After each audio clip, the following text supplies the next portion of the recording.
Ladies and gentlemen, welcome back to the discourses on personality and competency. We're just trying to understand ourselves. We're just trying to understand ourselves. And that understanding calls for very deep sciences to simulate a problem with health industry. See the number of doctors that are required in the modern day to manage a human body.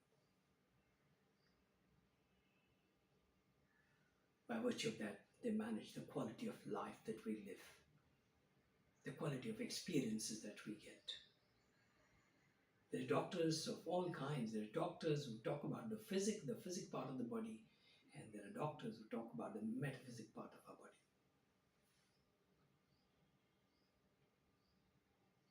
So, the longer and the bigger a drill is, the better is the diagnosis. Better becomes the diagnosis, and the clearer and more fundamental is our understanding about life, the better is the pitch we understand and the opponent we understand, and better becomes the compatibility between us and our life. Aren't we seeking that? Aren't we trying to better our lives? So, be with this flow, this channel, howsoever intricate the things may become. We are trying to make it necessary part of your living. And if it is necessary, you learn to cook. Men also learn to cook, isn't it? Men go for paternity leave. They do that. So as I enter a discussion on the higher, more intricate part of our behavior,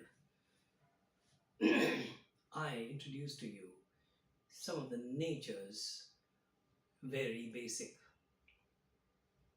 complexities. When I breathe oxygen, I can't refuse nitrogen. I can't refuse that. They'll be part of it. When I drink water, once again, I have that dissolved gas, especially oxygen, coming into me. When I drink water, I take a lot of minerals in it. The elements like sodium, calcium, sulfur, they all exist as ores in the universe. They are much more stable in form of ores. Otherwise, carrying sodium alone would be a very, very difficult proposition. It gives a sizzling noise even if it is put in a kerosene oil, and you can't put it in water. It's very corrosive. So we need to stabilize some of our trait behaviors through amalgamation, very productive amalgamation with some other thing. So we're going to study that today. We'll take a very simple example of you saying hello to someone. You are saying hello to someone. So how do you say it? How do you say it? Good to see you here. Oh, how nice you're here. Oh, what a surprise. I never expected this to happen. You're here.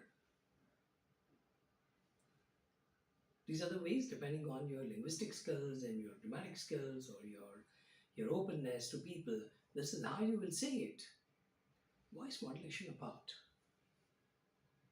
That's your tricks I don't want to introduce now because that becomes a very, very complex exercise. That's why directors are all, they're sunk deep into thought when they create a scene, when they create a dialogue, they're sunk deep into the thought. You wonder, what is he doing? Because he's gone into details of fashioning that particular act, and he's gone into rehearsing for himself hundreds of times how the word and has to be said, or she has to be said, or that has to be said. They're aware of the kind of synthesis that is possible with single word. That's why they're deep sunk into their thought. So theatrics apart, we just look at the plain written communication, and I'll express in as simple way as possible. Right? Ready?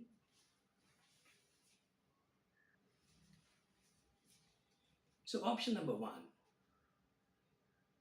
is a great way to begin. It's a great way to begin. Option number two, oh, good to see you here. Oh, good to see you here.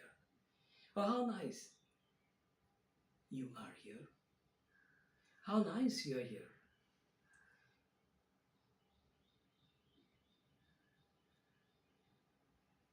Well, I didn't know. I'm such a great surprise. You're here. So these four variations we will now try and see from the perspective of personality trait. Okay, now this is one of the models to study that. This is not the end of modeling. This is not at all the end of modeling. This is just the beginning of that. So, it's a great way to begin. You're very positive about that time, the moment. You're very positive that somebody is there and you say it. It's a great way to begin the day. So, let us look at these two traits, positive and energetic, as the most engaged traits when you are saying this. Look at the variation. Oh, good to see you here. You're creating a compassion. You're creating an ism called humanity, saying that good to see you here. It's only because you are here that my life becomes better. Our dependence, somebody can look at it from another perspective. There are endless possibilities, really. But those possibilities we must begin in our thinking. We must begin to think about those possibilities, and that's what the purpose is. Oh, how nice you are here. Now we are entering a slightly more complex overplay of traits because we're likely to see diplomacy, salesmanship, even gamesmanship. But I don't want you to be biased. It is just an example. This is not the end of modeling. So this sentence said in some other context, in some other way, would probably mean entirely different. Entirely different. So it's not an end of modeling. This is one of the ways you can look at the things. I didn't know. I have such a great surprise. You could be tending to be dramatic and melodramatic. You could be tending to be dramatic and melodramatic. Now, in a sense, these complexities help us understand the possibilities. Going back to kitchen again, going back to kitchen. What do? We try and mix several pulses, cook it severally, differently, fry it severally, differently, cut to different sizes. Vegetables are cut to different sizes. They are brought down to different forms.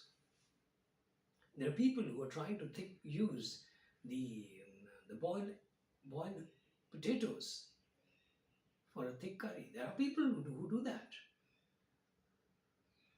There are people who eat raw onions.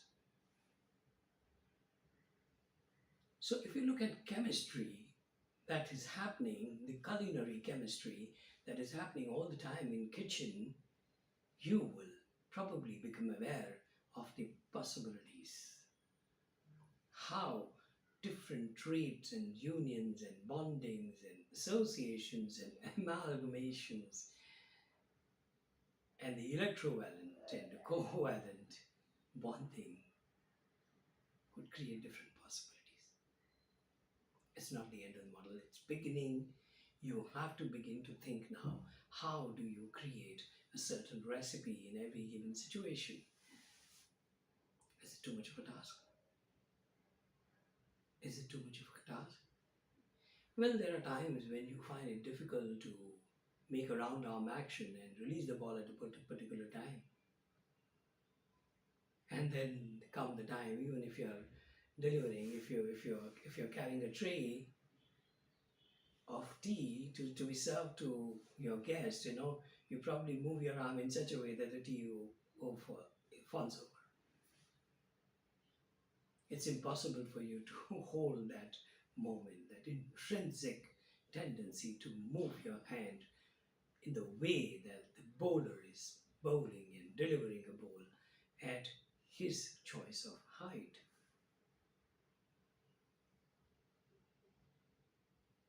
There are times when you grip a glass of water like you're gripping a ball. So it's a question of getting used to it. Better now than later. Better now